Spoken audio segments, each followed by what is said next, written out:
अस्सलामुअलैकुम dear viewers, अज जी हिन वीडियो में खुशामदीद। SindhiPoint.com यूट्यूब चैनल जी कामयाबी खां पोइ SindhiPoint.com जी ऑफिशियल वेबसाइट लॉन्च थी चुकी आहे। ही सिंधी मवाद जी बेहतरीन वेबसाइट आहे। इन में तव्हांखे सिंधी ॿोली में मालूमात मिली सघंदी। इन वेबसाइट खे विज़िट करण जे लाइ तव्हां URL सर्च कंदा SindhiPoint.com।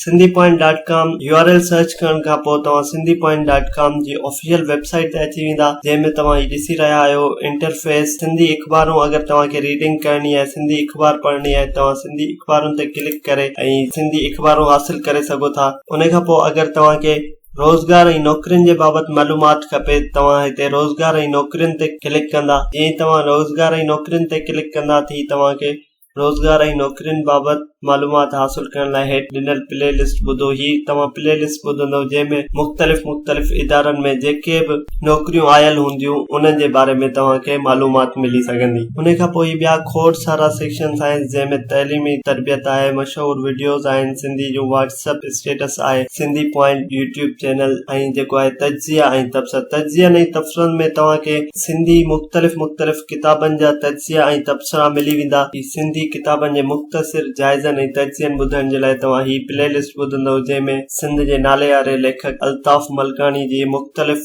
किताबनि ते तजिया ऐं तबसरा ॾिनल आहिनि। ही हुई SindhiPoint.com जी ऑफिशियल वेबसाइट। असांजा व्यूअर्स असांखे ॿुधाइनि थी सिंधी ॿोली जी बहितरी लाइ कयल कमु उन्हनि खे कीअं लॻो ऐं असांखे कुझु तजवीज़ूं ॾियनि त असां हिननि में वधीक कहिड़ा सेक्शन ऐड कयूं, जीअं असां पंहिंजी वेबसाइट खे बहितरीन खां बहितरीन बणाए सघूं। अल्लाह हाफ़िज़।